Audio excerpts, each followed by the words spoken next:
The kids are at school. It is one of the rare and beautiful, cool San Diego days. I can hang out and sit outside and relax. Maybe watch some YouTube videos. Maybe I can make my own. Maybe something about learning one simple drum beat and turning it into 4 completely different grooves.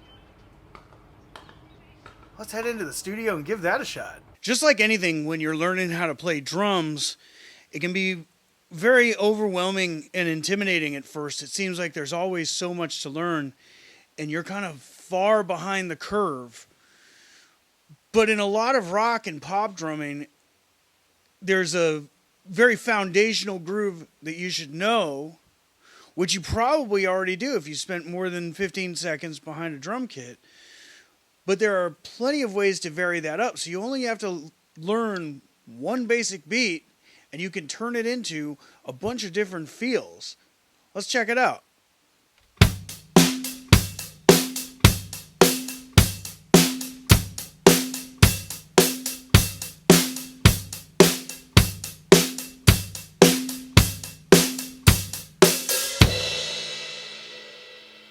So you know that. It's just 1 and 3 on the kick drum, 2 and 4 on the snare, 8th notes on the hi-hat. We're just keeping them very consistent.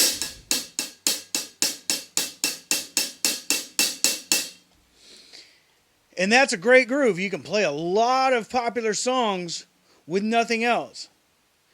Now, there are ways you can change this up without ever adding more beats, without ever adding more sticking or more kick drums or getting fancy or whatever.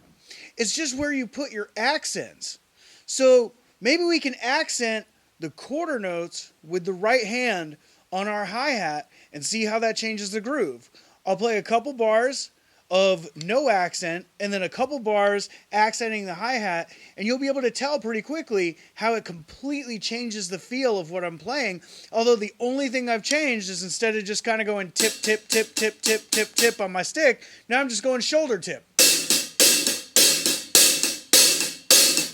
That's the only thing I'm going to change. But check out how drastically it changes the groove.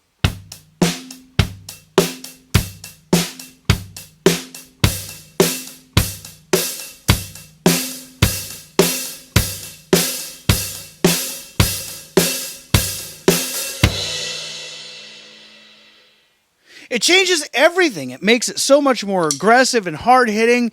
It really feels like the groove is going somewhere. You're propelling it along. You haven't added any strokes at all, but you've just changed the part of the stick you're hitting the hi-hat with. You want to make it a little bit more funky? Instead of going shoulder tip, go tip shoulder.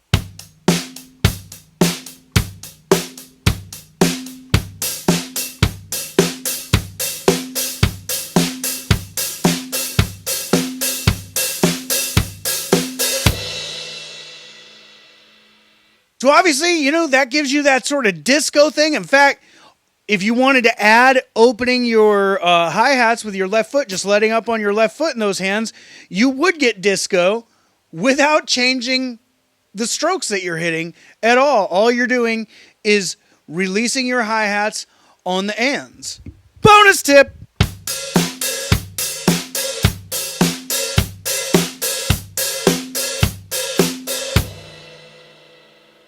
So there's a little bonus tip for you that I wasn't even thinking about putting in this video, but I want to make sure that you really get your time's worth when you come hang out at Cory's Drum Takes. So don't forget to hit that like and subscribe, leave a comment if you feel like you are getting some content of value here. Okay, let's go on to the last variation. Unless I got something up my sleeve for another extra bonus tip or two. But before we go there, the last variation is going to be adding a stroke, but it's very simple.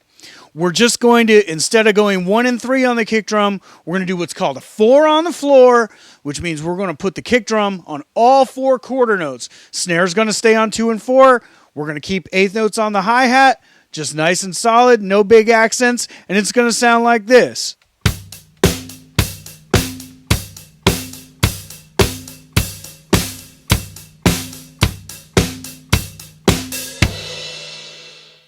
Now for the extra bonus. The other two hi-hat patterns, the shoulder tip, and the tip, shoulder.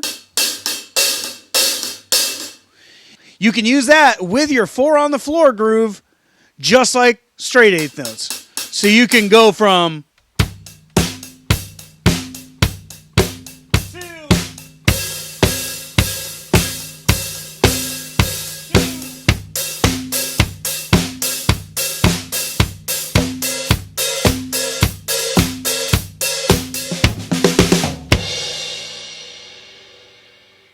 They don't call that the money beat for nothing. You can hear that groove in thousands and thousands of songs, along with the handful of variations that we went over today. So grab your drumsticks, get behind your kit, just start doing kick, snare, kick, snare, kick, snare, and change the way ever so slightly you're interacting with that hi-hat. Is it just the tip of the stick on all the eighth notes? Are you going shoulder tip? Are you going tip shoulder?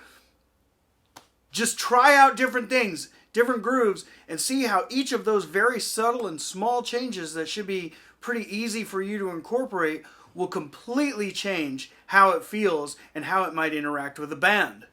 I'm Cory Wilkins. Thank you so much for watching. Don't forget to like, leave a comment, and subscribe. I really appreciate you taking the time to watch my little YouTube channel.